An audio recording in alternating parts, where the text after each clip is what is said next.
We're asked to optimize the following expressions in 1. Sum of products, and 2. Product of sum forms. We're going to be starting off with A first. So in A, we have A times, or we can say this as A and not C, or not B and D, or not A and C and D, or A and B and C and D.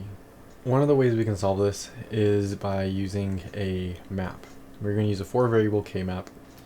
We have our AB right here. We have our CD like this.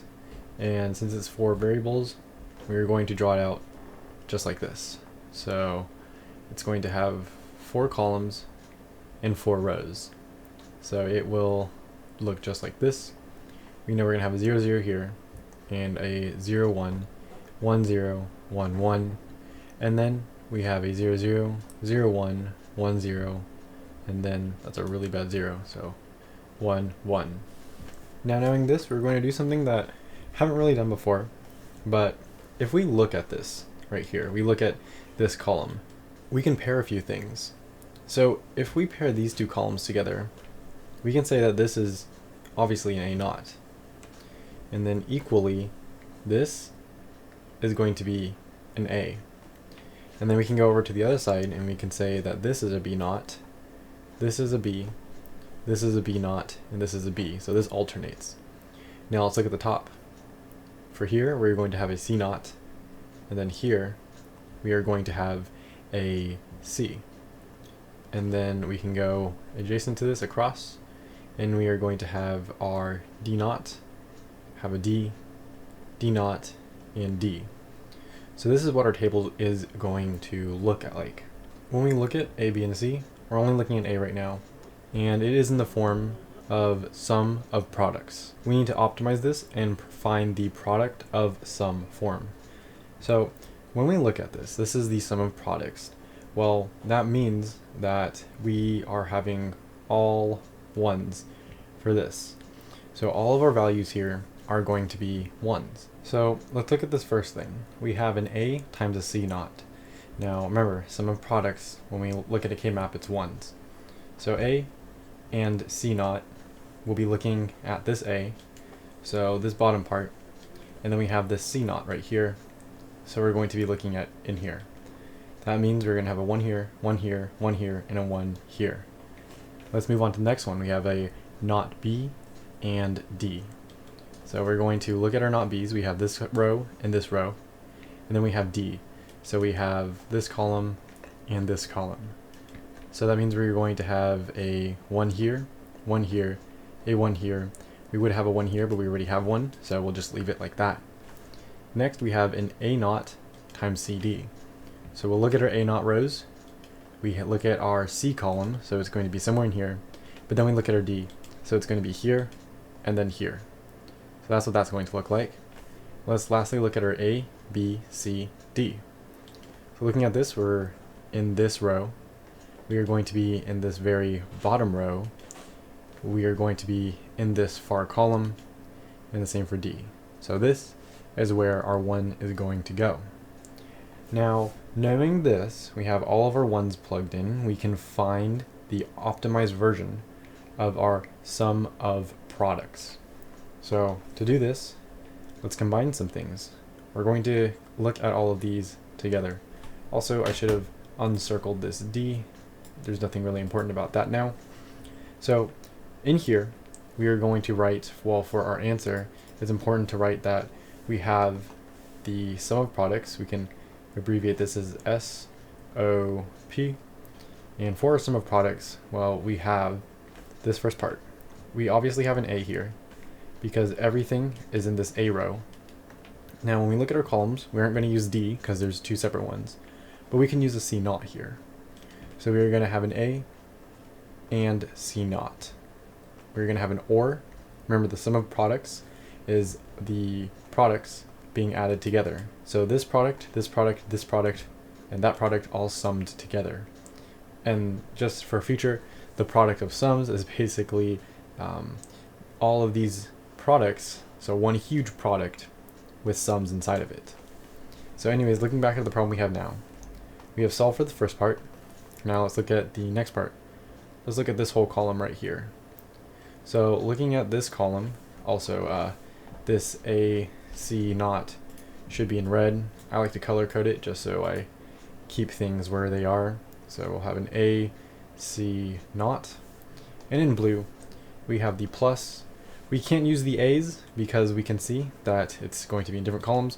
We also cannot use the B's because the rows are different. So we can only use the C because it's going to be in here. And then we can use the D column. So for our answer, we are going to have plus C, D. Next we have this one that we need to look at.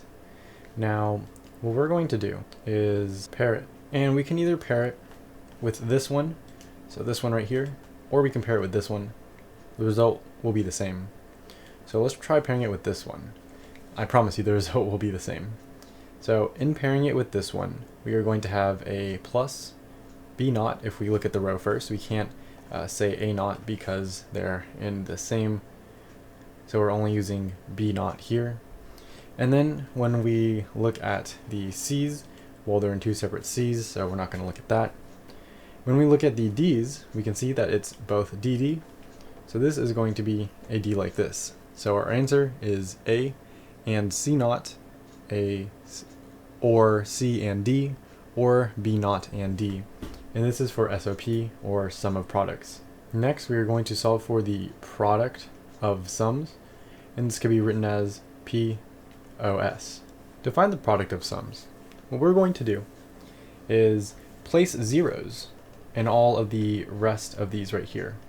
So we'll have 0, 0, 0, 0, 0, 0, 0, filling this entire table in with zeros. So filling this entire table in with zeros, well, we now need to solve for these zeros. First thing that we can do is solve for this row right here. Looking at this row, well, we have our F naught. That's what we need to call it, by the way, because this is basically F, and the F naught is the zeros, because this is 1, and now we're focusing on the zeros, so the naught of F would be 0. Understanding that we have F naught is equal to, and we can't just have a naught over our F and then naught over anything else. So with our values that we're going to put in here, we need a naught over them like this. And we're going to write this as the sum of products underneath, because we are inverting this to be the product of sum. Because we are having a naught over here, so it can be the complement or the product of sum. So we have our F naught is equal to the naught. Again, we're looking at this column right now. In this column, well, we have our C and we have a D naught. We can't look at the rows because it's different for all of them. So we're going to write this out as a C D naught. The next thing that we're going to look at is this 0 right here. And we're going to pair it with this 0. We can't pair it with this 0 because these two are totally different. And so we're going to pair it like so. So now that it looks like this, we can write this out as a plus. We are going to have our A naught. We are going to have our B, because it's in row B, and then we're going to have our C naught. Next, we are going to look at this 0, and this 0 we can combine with these zeros. So looking at this, we can see that it's all in the A row, or the A naught row, sorry. We're not looking at the B's, we're not looking at the C's, but it is in the D naught, a column, so it's going to be like this. So this is our equation, or our function. So this is our function. Now we just need to solve for it. I brought this table down, as you can see. We're going to use some of De Morgan's theorems. So in here, we have a number, plus a number, and then plus another number. And this is all underneath a naught, or a complement. So we're going to have that our F naught is equal to, and then inside of here, we're going to have the C D naught, all under a naught, being multiplied with parentheses, of course. We have our A naught, B, C naught with the naught over top, and then we have the A naught, D naught with the naught on top. So knowing this, we're going to use De Morgan's second theorem, and so our F naught is going to be equal to, if we separate this, we are going to have a C naught plus our D, because 2 naughts is just 1. This is being multiplied by the A, B naught, C, and oh, sorry, that should be a plus because we want it to be the sum of, or the products of sum now.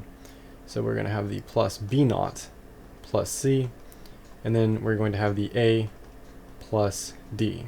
So this is going to be our POS, or the product of sum form for the sum of products.